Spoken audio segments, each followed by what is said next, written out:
देख रहे हैं आंकड़े हमारे फैसला आपका। मैं हूं आपके सामने मनोज मनु। कारगिल से आज प्रधानमंत्री मोदी ने हुंकार भरी और कड़ा प्रहार आतंकिस्तानियों पर किया। प्रधानमंत्री मोदी ने आतंक के आकाओं को दो टूक कहा कि उनके मंसूबे कामयाब नहीं होंगे। आतंकवाद को हमारे जाबाज पूरी तरह से कुचलेंगे। वहीं पाकिस्तान को प्रधानमंत्री मोदी ने उसके अतीत की याद दिलाई, जब 1999 में पाकिस्तान ने कारगिल में घुसपैठ की थी, भारत के खिलाफ साजिश रची थी, लेकिन भारतीय सेना ने अदम्य शौर्य और साहस का परिचय दिया और पाकिस्तानियों को कारगिल में खदेड़ दिया। लेकिन एक बार फिर आतंक फन फैला रहा है। घाटी को अशांत करने के लिए पाकिस्तान आतंकियों को भेज रहा है। आतंकियों के सहारे प्रॉक्सी वार छेड़ने की कोशिश की जा रही है। ऐसे में सवाल है कि क्या जंग ही पाकिस्तान का इलाज है? आज इसी मुद्दे पर चर्चा करेंगे, जनता की राय भी जानेंगे, ये भी आपको बताएंगे। लेकिन उसके पहले इस रिपोर्ट को देखिए।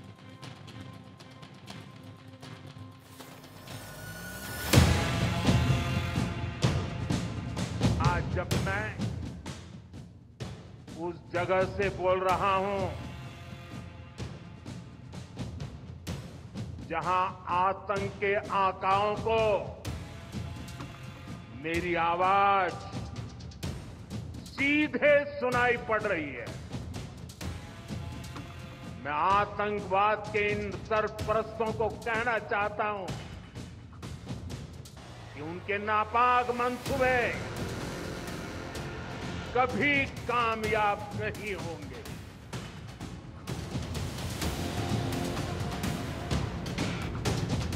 आतंकियों को पालने वाले पाकिस्तान को यह कड़ा संदेश पीएम मोदी ने उसी जगह से दिया जहां 25 साल पहले भारतीय सेना ने अद्भुत शौर्य पराक्रम का परिचय दिया था। करगिल की जंग में पाकिस्तान के छक्के छुड़ा दिए थे। भारतीय सेना के अदम्य साहस को देख पाकिस्तानी जान बचाकर भागने को मजबूर हो गए थे, लेकिन बार बार मुंह की खाने के बावजूद पाकिस्तान बाज नहीं आ रहा। आतंकियों को आगे कर प्रॉक्सी वॉर की कोशिश कर रहा है। अतीत में जितने भी दुष्प्रयास किए उसे मुंह की खानी पड़ी है, लेकिन पाकिस्तान ने अपने इतिहास से कुछ नहीं सीखा है। वो आतंकवाद के सहारे, प्रॉक्सी वॉर के सहारे अपने आप को प्रासंगिक बनाए रखने का प्रयास कर रहा है। करगिल से आतंकिस्तान को पीएम मोदी ने आखिरी अल्टीमेटम दे दिया है। संदेश साफ है कि अगर पाकिस्तान बाज नहीं आया तो अब की बार पक्का इलाज होगा। ना आतंकी बचेंगे, ना आतंकियों का आका, और ना ही आतंकियों को पालने वाला पाकिस्तान। आतंकवाद को हमारे जाबाज पूरी ताकत से कुचलेंगे। दुश्मन को मुंह तोड़ जवाब दिया जाएगा। आतंकवाद को कुचलने के प्रण के साथ पीएम मोदी ने पाकिस्तान को उसके अतीत की भी याद दिलाई, जब करगिल में उसने नापाक साजिश रची थी, करगिल की पहाड़ियों में घुसपैठ की थी, लेकिन भारतीय सेना ने पाकिस्तानी साजिश को कुचल दिया था। करगिल की पहाड़ियों पर पाकिस्तानियों की कब्र खोदती थी। कारगिल में हमने केवल युद्ध नहीं जीता था, हमने सत्य, संयम और सामर्थ्य का अद्भुत परिचय दिया था। आप जानते हैं, भारत उस समय शांति के लिए प्रयास कर रहा था। बदले में पाकिस्तान ने फिर एक बार अपना अविश्वासी चेहरा दिखाया, लेकिन सत्य के सामने असत्य और आतंकी हार हुई। आमने सामने की जंग हो या प्रॉक्सी वॉर, पाकिस्तान। और इसी विषय पर कई सारे सवाल लेकर हम जनता के बीच गए, उस पर लोगों ने अपनी राय भी दी है। पहला सवाल जो अपने सर्वे में हमने पूछा, वो पहला सवाल पूछा कि पाकिस्तान आखिर कश्मीर में प्रॉक्सी वॉर क्यों जारी रखता है? 23% लोगों ने कहा इंटरनेशनल पॉलिटिक्स के लिए, 14% लोगों ने कहा पाक सेना का दबाव है ये, 17% लोग ये कह रहे थे कि आतंकी गुटों को इंगेज्ड रखने के लिए, और 33% लोग ये मानते हैं कि दुनिया की अटेंशन खींचना चाहता है पाकिस्तान। 13% इनमें से किसी भी विकल्प पर कुछ भी कहना नहीं चाहते। रमन मलिक बीजेपी नेता हमारे साथ मौजूद हैं, विजय कौशिक कांग्रेस के प्रवक्ता हैं, कर्नल रिटायर्ड शिवदान सिंह हैं जो कि रक्षा विशेषज्ञ भी हमारे साथ मौजूद हैं। सबसे पहले मैं शिवदान जी के पास चलूंगा और जानूंगा, क्योंकि महत्वपूर्ण दिन। शिवदान जी, कारगिल की जब भी बात आती है तो हमेशा ये निकल कर आता है कि पाकिस्तान भारत को हल्के में लेने की गलती एक बार कर चुका है कारगिल के तौर पर, कारगिल युद्ध के तौर पर, और कहीं ना कहीं वो पाकिस्तान का गलत कैलकुलेशन था जो उनके सेना के अधिकारियों ने वहां के तत्कालीन प्रधानमंत्री नवाज शरीफ को बताया था, और वो उनके प्लान में आ गए, क्योंकि ये सब कुछ जो सेना का हेडक्वार्टर था वहां रचा गया था। और उसके बाद एक गलत कैलकुलेशन, और गलत कैलकुलेशन में सही हार पाकिस्तान को देखनी पड़ी। शायद कारगिल हार के बाद पाकिस्तान इस बात को कभी भूलेगा नहीं और ऐसी गलती कभी करेगा नहीं। देखिए, पाकिस्तान ने आज तक 4 लड़ाइयां भारत से हारी हैं जी, और सन 47 अक्टूबर में जैसे ही दोनों देशों को आजादी प्राप्त हुई, उसने वहां की सेना ने फौरन ये कोशिश किया कि अपने देश की जनता का कैसे अटेंशन हासिल किया जाए। इसके लिए वहां की आर्मी ने फौरन कश्मीर पर हमला कर दिया और उस जंग में भी ये बुरी तरह से इसको हार दी गई। उसके बाद सन 65 में अचानक उसने फिर हमला किया, उसमें करारी हार मिली, 71 में करारी हार मिली, और अब कारगिल में करारी हार मिली है। इस बार उसने सोचा कारगिल में कि यदि वो ऊंची पहाड़ियों पर चढ़ के बैठ जाएगा तो उसको वहां से हटाना बहुत मुश्किल होगा, क्योंकि इन पहाड़ियों पर बहुत ज्यादा बर्फ पड़ी रहती है और पहाड़ियां काफी सीधी है, ऊंची है, जिन पर की नीचे से चढ़ना बड़ा मुश्किल है। पर शायद उसे यह पता नहीं था कि भारत के नौजवान, भारत के सैनिक हर तरह की जिस तरह के दुश्मन हैं उनको उखाड़ फेंकेंगे और अपनी धरती की रक्षा करेंगे। तो मगर पाकिस्तान की सबसे बड़ी मिसकैलकुलेशन ये रही है, कारगिल में पूरा पता था कि भारत के साथ सीधी जंग नहीं जीत सकता है, पर उसने ये सोचा कि इन ऊंची पहाड़ियों पर कब्जा करके मैं श्रीनगर से लेकर रास्ते को काट देंगे और भारत के आवागमन को पूरी तरह से बाधित कर देंगे। पर इसमें उसको सफल नहीं होने दिया और भारत ने उसको एक बार फिर हर तरह की हरकतों का जवाब वही मैं जिक्र कर रहा था कि पाकिस्तान का गलत कैलकुलेशन भारत को लेकर, भारत की सेना को लेकर, भारत के जवानों को लेकर, वहां की भौगोलिक परिस्थितियों को लेकर था। लेकिन शायद वो ये नहीं जानता था कि भारत हर चीज में मुकम्मल जवाब देता है। एक बयान है वो हम सुनवाना चाहते हैं। कारगिल से प्रधानमंत्री नरेंद्र मोदी ने अग्निवीर योजना को लेकर उठ रहे सवालों का जवाब भी दिया। उन्होंने विपक्ष पर अग्निवीर को लेकर भ्रम फैलाने का आरोप भी लगाया। क्यों अग्निवीर का फैसला लेना पड़ा, देश को यह भी सुनना चाहिए, क्योंकि उन्होंने बताया। तो सुनिए। साथियों, सच्चाई ये है कि अग्निपथ योजना से देश की ताकत बढ़ेगी और देश का सामर्थ्यवान युवा भी मातृभूमि की सेवा के लिए आगे आएगा। प्राइवेट सेक्टर और पैरामिलिट्री फोर्सेस में भी अग्निवीरों को प्राथमिकता देने की घोषणाएं की है। मैं तो हैरान हूं, कुछ लोगों की समझ को क्या हुआ है, उनकी सोच को क्या हो चुका है। ऐसा भ्रम फैला रहे हैं कि सरकार पेंशन के पैसे बचाने के लिए ये योजना लेकर आई है। मैं जरा ऐसे लोगों की सोच से शर्म आती है, लेकिन मैं ऐसे लोगों से पूछना चाहता हूं, जरा कोई मुझे बताए, आज मोदी के शासनकाल में जो भर्ती होगा, क्या आज ही उसको पेंशन देना है क्या? उसको पेंशन देने की नौबत 30 साल के बाद आएगी, और तब तो मोदी 105 साल का हुआ होगा, और तब न भी मोदी की सरकार होगी। क्या मोदी जब 105 साल का होगा, 30 साल के बाद जो पेंशन बचेगा, उसके लिए मोदी ऐसा राजनीतिक है जो आज गाली खाएगा? कांग्रेस के प्रवक्ता हमारे साथ मौजूद हैं, उनसे सवाल पूछेंगे, लेकिन एक और सर्वे में सवाल हमने पूछा, उसको ले लेते हैं। वो सवाल था कि क्या विपक्ष अग्निवीर योजना के मसले पर युवाओं को गुमराह कर रहा है? 54% लोगों ने, यानी कि 54% लोगों ने कहा हाँ, 44% ने कहा ना, और 2% इस पर कुछ भी नहीं कहना चाहते थे। हमारे साथ कांग्रेस के प्रवक्ता विजय कौशिक मौजूद हैं। विजय साहब, जवाब देश के प्रधानमंत्री नरेंद्र मोदी के बयान पर भी और इस सवाल पर भी।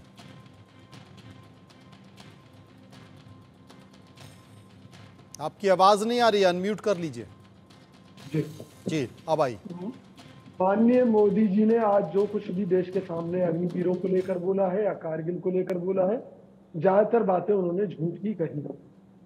वो जिस तरह से अग्निवीर योजना का बचाव कर रहे हैं, खुद आर्मी ने ये कहा था कि 4 साल में एक सैनिक तैयार भी नहीं हो पाता, और उस परिस्थिति में 4 साल के अंदर उसकी एक तरीके से रिटायरमेंट भी हो जाएगी। माननीय मोदी जी अडानी अंबानी के यहाँ पर निजी सैनिकों की भर्ती करवाना चाहते हैं सिक्योरिटी गार्डों के माध्यम से, इसलिए मोदी सरकार ये योजना लेकर आई। पहली बात, कृषि बिलों के समय में भी मोदी जी ने यही कहा था कि बहुत अच्छी योजनाएं हैं, फिर क्यों वापस ले ली माननीय मोदी जी? सबसे बड़ी बात यह है कि देश के लिए लड़ने वाला सैनिक अगर उसका भविष्य सिक्योर नहीं है किसी भी तरीके से, तो क्यों वो जान देगा देश के लिए? बताइए आप मुझे। और जो कारगिल वार की हम बात करते हैं, ये अटल बिहारी सरकार की रणनीति और हर तरह से चूक थी, कूटनीतिक, रणनीतिक, जो भी। अगर हम ये कहें कि सरकार की लापरवाही के कारण हमारा दुश्मन हमारे घर में घुसकर ऊपर के हिस्से में आकर बैठ गया और उसने हमारे सैनिकों पर हमला किया, हमारे देश पर हमला किया, तो ये अटल बिहारी सरकार की विफलता थी। और ताबूत घोटाला भी माननीय अटल बिहारी वाजपेयी जी के समय में हुआ कि उन जो सैनिक, तो आपने सारी बात बता दी है। रमन मलिक साहब इसका जवाब दे देंगे। मलिक साहब, रमन जी आप भी अनम्यूट कर लीजिए। कारगिल विजय दिवस पे जिसके लिए राशिद अल्वी साहब का बयान है कि इसकी कोई जरूरत नहीं है, कि ये कोई ऐसी बात ही नहीं है, और राशिद अल्वी जरूर कौशिक जी जानते होंगे कौन है कौन नहीं। वो बोलते हैं इसमें कोई ऐसी बात नहीं है जिसके लिए ये करा जाए कि इसको मनाने की कोई जरूरत है, ये बेकार की चीज है कि इसको मनाया जा रहा है। तो ऐसे पक्ष की बात है।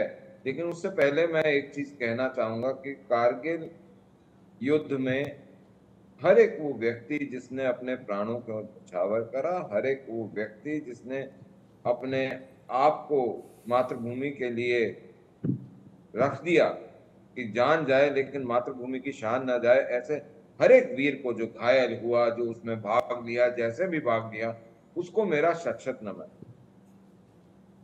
देखिए साहब, मैं तो एक ही चीज बोलता हूं कि चलिए, ये आपने कौशिक साहब ने बोल दिया कि ये राजनीतिक, कूटनीतिक, सुरक्षा के दृष्टि से एक बहुत बड़ी चूक थी वाजपेयी जी की, यही बोला था ना इन्होंने जी। मैं ये पूछना चाहूंगा कि 48-47 का किसकी चूक थी, उसके बाद 62-65 की किसकी चूक थी, 71 में किसकी चूक हुई, उसके बाद किसकी लगातार चूक होती रही, उसके अलावा जो देश के अंदर जिस प्रकार से लोग आए, 26/11 हुआ, वो किसकी चूक थी। ये सारी बातों का जवाब फिर आपको देना पड़ जाएगा। तो हम जो विषय है उस पे रहें तो ज्यादा अच्छा है। मैं तो आज एक ही चीज पूछना चाहता हूं जी कि क्या जब कोई इन गुड फेथ, अगर आपने ये सिस्टम बनाया हुआ है कि सर्दियों के समय ना उनका ना हमारा व्यक्ति ऊंचाइयों पे रहता था, मेरे को तो पक्का है कि कौशिक जी, राहुल गांधी जी अभी तक ना जो संग्रहालय वहां पे बना हुआ है वहां पे भी गए होंगे। मैं तो खैर फ्रंट लाइन पे होके आया हुआ हूँ, और ऐसी फ्रंट लाइन पे होके आया हूँ जहां से चीन और पाकिस्तान दोनों मात्र पत्थर की दूरी पे हैं। तो मैंने तो वो चीजें देखी हैं कि वहां किस हालत में चीजें थी, और वहां पे लोगों से भी बात करी है कि किस किस हालात में अक्साई चिन गया, किस के हालात में तुर्तुक का जो एरिया था वो कैसे गया था, फिर वापस आया। तो ये जो सारी बातें हैं ना, ये लंबी डिस्कशंस हैं। मैं तो इतना ही पूछना चाहूंगा कि इसमें क्या परेशानी है कि अगर हमारे देश की फौजों ने, हमारे देश की फौज, पाकिस्तान की नहीं साहब, चाइना की नहीं जिनसे आपका एमओयू है, हमारी देश की फौज ने अगर कुछ कमजोर गंदे लोग उस पार से यहां भेजे, पहले जैसे कबायली आए थे 48 में वैसे भेजे, उसके बाद आपके रेगुलर आर्मी वाले भी आए। तो अगर ये लोग आए हैं और उनको भारत की फौजों ने मुंहतोड़ जवाब दिया और उसके बाद अपने आप को दोबारा सक्षम करा, और आज मैंने आपके लिए, इसका जवाब ले लीजिए, जो दर्शक हैं अगर मेरे ट्विटर टाइमलाइन पे जाएंगे तो वो देखें कि जो सूर्य कमांड अब लेकर आई है भारतीय सेना, आप उसकी आधुनिकता देखेंगे तो शायद ये भी हैरान हो जाएंगे कि क्या क्या चीजें विजय जी कुछ कहना चाह रहे हैं? इस्तेमाल कर रही है। मैं ये कहना चाहता हूं, जिन पाकिस्तानी सैनिकों ने हमारे देश में घुसकर हमारी चौकियों पर घुसपैठ करके हमारे सैनिकों को शहीद किया, उनको अटल बिहारी सरकार ने अंतर्राष्ट्रीय दबाव में वापसी के लिए खुला रास्ता क्यों दिया था? मुझे ये जवाब दे दीजिए। 92,000 किसने उठा के वापस करे थे? भाजपा सरकार ने देश के साथ गद्दारी की। 92,000 किसने दिए थे वापस? हमारे सैनिकों को सुनिए, 92,000 वापस किसने करे थे साहब? इनसे पूछिए। तो क्या पाकिस्तान, क्या 92,000, सुनिए, क्या 92,000 पाकिस्तानी सैनिकों की हमें हत्या कर देनी चाहिए थी जिन्होंने आत्मसमर्पण कर दिया था? उनकी हत्या नहीं करनी चाहिए थी, बट यहाँ पे आप सुनिए, बोल रहे हैं कि मिलिट्री डेकोरम को वहां पर, सुनिए, वहां पर हम दुश्मन के इलाके अपनी वारी में जैसे और दूसरे की वारी वैसे। सुनिए, ये हमारा इलाका था, हमारे इलाके में घुसपैठ हुई, और बांग्लादेश वो इलाका था जिसमें हम घुसे, हम दुश्मन के इलाके में घुसे और हमने उनके सैनिकों को बंदी बनाया। आपने यहाँ पर उनका हुआ, लाहौर के दरवाजे पे चले गए थे तो क्यों रोक दिया?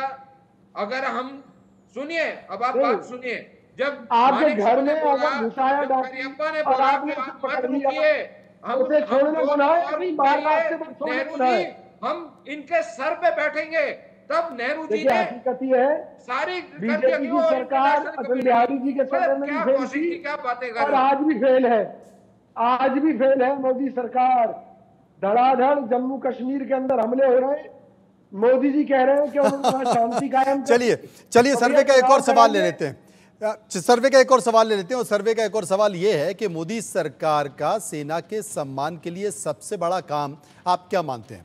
8% लोगों ने कहा 1 रैंक 1 पेंशन, 3% लोगों ने कहा वॉर मेमोरियल की स्थापना, 27% लोग आधुनिक हथियारों से लैस की बात कर रहे थे, और 52% लोग बॉर्डर पर पलटवार की खुली छूट की बात कर रहे थे, 10% लोग कुछ भी कहना नहीं चाहते थे। शिवदान जी मेरे साथ मौजूद हैं, क्योंकि मैंने दोनों हमारे जो साथी हैं राजनीतिक पार्टियों के, कांग्रेस के प्रवक्ता और बीजेपी के प्रवक्ता नेता, दोनों को भरपूर समय दिया। शिवदान जी, आप क्या कहेंगे इस मसले पर? देखिए, सबसे पहले तो मैं कांग्रेस के प्रवक्ता साहब से को जवाब देना चाहता हूं जी कि 71 की लड़ाई खाली बांग्लादेश में नहीं हुई थी। 71 की लड़ाई जम्मू कश्मीर के फ्रंट पे भी लड़ी गई है और राजस्थान में भी लड़ी गई है। तो ये लड़ाई फुल फ्लैश लड़ाई थी पाकिस्तान के साथ में, और जम्मू कश्मीर क्षेत्र में पाकिस्तान ने खुद हमला किया था हमारा अटेंशन बांटने के लिए, और ये यार उस राजस्थान में किया था। इसके बाद अगला प्रश्न आपका क्या है? अगला प्रश्न मेरा वही है कि मोदी सरकार का सेना के सम्मान के लिए सबसे बड़ा काम क्या है? 1 रैंक 1 पेंशन, वॉर मेमोरियल की स्थापना, या फिर आधुनिक हथियारों से भारतीय सेना को लैस करना, या फिर बॉर्डर पर जिस तरीके से सैनिकों को खुली छूट दी गई है पलटवार की, वो 52% लोग यही मानते हैं। मैं गिनाता हूं इनको जी। देखिए, 1973 तक इंडिया में 1 रैंक 1 पेंशन थी पहले फौज के अंदर, मगर 73 में श्रीमती इंदिरा गांधी जी ने ये 1 रैंक 1 पेंशन खत्म की थी। जिसका नुकसान होता है कि सेना जवान चाहती है, यूथ चाहती है, तो एक सैनिक 38 से 40 साल की उम्र में रिटायर हो जाता है। उसके बाद पूरी जिंदगी वो एक थोड़ी सी पेंशन लेकर के गुजारा करता था, मगर क्योंकि वो हमारे जो भारतीय, इसलिए हम उसका यूथ का इस्तेमाल करके हम उसको रिटायर कर देते थे। इसलिए उसको उसका कंपनसेशन करने के लिए वन रैंक पेंशन जरूरी थी, जिसको कि प्रेजेंट गवर्नमेंट ने लागू करके उनका सबसे बड़ा जो हमारे फौज के लोगों का जो शिकायत थी वो दूर की है। आज एक फौजी आदमी अपनी पेंशन से आराम से अपनी जिंदगी जी सकता है, जिससे सर्विंग सोल्जर्स का भी मोराल अप होता है, क्योंकि उनको पता है कि रिटायरमेंट के बाद उन्हें प्रॉपर पेंशन मिलेगी। और अग्निवीर को लेकर आप क्या कहेंगे शिवदान जी? अग्निवीर का ये है, अग्निवीर योजना का उद्देश्य ये था देश में कि पूरे देश को मिलिटराइज करना, जैसे कि वेस्टर्न कंट्रीज में हो रहा है, क्योंकि वहां पर अक्सर मिलिट्री सर्विस कंपलसरी होती है और उससे क्या होता है, पूरे देश में एक डिसिप्लिन माहौल तैयार होता है। हमारी सरकार का भी उद्देश्य ये था, एक उद्देश्य ये भी है कि हर जगह सेना के ट्रेन्ड सोल्जर्स भेजे जाएं, जो कि वहां पर एक अनुशासन, वहां पर एक अच्छी तरह का कल्चर की डेवलप कर सके।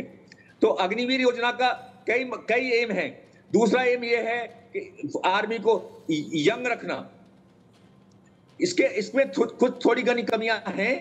उसमें कमियां ये हैं कि इस वक्त इन्होंने 25% केवल परमानेंट रखे हुए सोल्जर्स जी। इसमें यदि इस स्कीम को बढ़ाकर 60% कर दिया जाएगा तो इस अग्निवीर की ये सबसे बड़ी कमी भी दूर हो जाएगी, और सरकार शायद ये करने भी जा रही है। सरकार इस पर विचार कर रही है, क्योंकि तमाम राज्यों से जो खबरें आ रही हैं उसमें तो ये निकल कर आ रहा है कि जो अग्निवीर की एक बड़ी संख्या है जिसे सेना में नहीं लिया जा रहा, वो सेना में ऑब्जर्व नहीं हो रहे हैं, वो उन राज्यों में उनको स्पेशल आरक्षण दिया जा रहा है वहाँ की फोर्स के लिए, वहाँ की भर्ती के लिए। तमाम सारे PSUs में भी इस तरह की बात की जा रही है, वो एक संकेत है। लेकिन इस बीच एक और सवाल जो हमने लोगों से पूछा, और वो सवाल था कि हाल के दिनों में किस दल ने सेना को राजनीति में घसीटने का काम किया है। 32% लोगों ने कहा बीजेपी ने, 41% लोगों ने कहा कांग्रेस ने, 6% लोग कश्मीर के दल की बात कर रहे थे, और 12% लोग अन्य सियासी पार्टियों की बात कर रहे थे, और 9% लोग इस पर कुछ भी कहना नहीं चाहते थे। रमन मलिक, क्या कहेंगे आप? हेलो जी रमन साहब, क्या कहेंगे आप? आपकी आवाज थोड़ी कट रही है। रमन साहब, मेरा सवाल वही था कि हाल के दिनों में किस दल ने सेना को राजनीति में घसीटने का काम किया है। 32% लोगों ने कहा बीजेपी ने, 41% लोगों ने कहा कांग्रेस ने, 6% लोग कांग्रेस के दल की बात कर रहे थे, और 12% लोग कह रहे थे अन्य सभी सियासी पार्टियों ने। देखिए, सेना को राजनीति में उसने खींचा जिसने सेना से उनके बालाकोट के प्रूफ मांगे। सेना को उसने राजनीति में खींचा जिसने उरी के प्रूफ मांगे। सेना को उसने राजनीति में खींचा जिसने ये बोला कि जो पुलवामा है वो करवाया गया है। ये जो बार बार बोला जाता है सेना रेप करती है, गुंडे हैं। एक ने तो ये भी बोला कि सेना अध्यक्ष जो थे, जो स्वर्गीय COD पहले COD भारत के थे, वो गली के गुंडे हैं। जो ऐसे लोग होते हैं वो भारत के साथ जो बदसलूकी कर रहे हैं भारतीय सेना के साथ, वो आपके सामने है। अब इसमें हाथ कंगन को आरसी क्या और पढ़े लिखे को फारसी क्या? रमन साहब, जवाब, सीधा आरोप आपके ऊपर।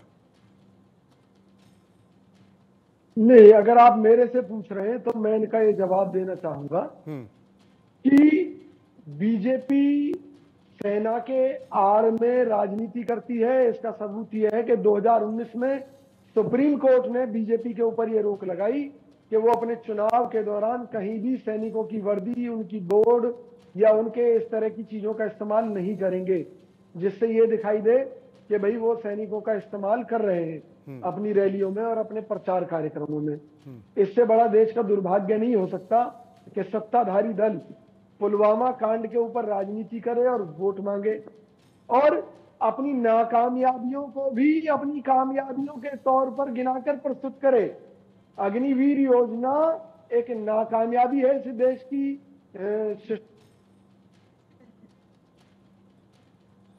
अब ये तो जनता को तय करना होगा। अब शिवदान जी हमारे साथ मौजूद हैं। शिवदान जी, आप क्या मानते हैं, हाल के दिनों में राजनीति में, भाषणों में, चुनावी भाषणों में क्या वाकई सेना का इस्तेमाल हुआ है? देखिए, मुझे तो ऐसा कोई नजर आया नहीं है।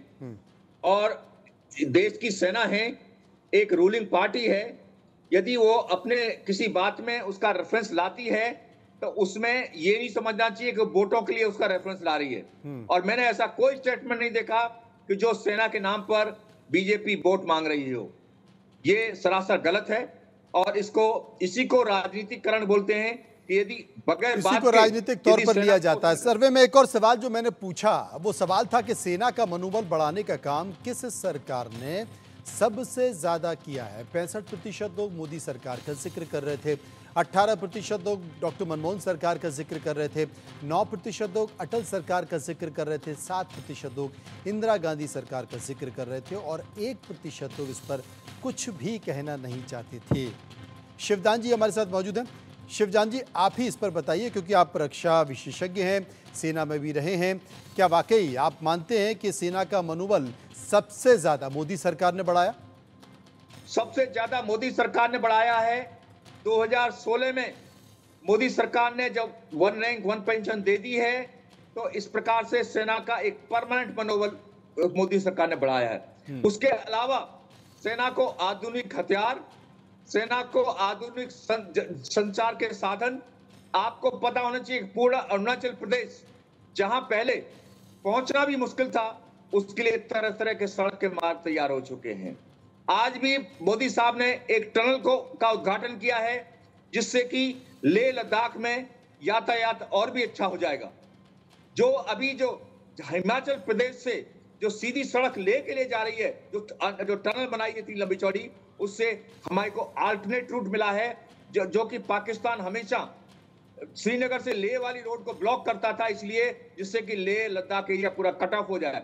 अभी उसकी ये स्कीम सफल नहीं होगी, क्योंकि हमारे पास उसके लिए दूसरी रोड भी तैयार है, जो हिमाचल से लेह लद्दाख को जोड़ती है। यानी कि कुल मिलाकर वाकई मनोबल बढ़ाने का काम किया, जो हमारी राय में दिखाई दे रहा है। बहुत बहुत शुक्रिया करेंगे हम शिवदान जी का, शुक्रिया हम करेंगे रमन मलिक साहब का, शुक्रिया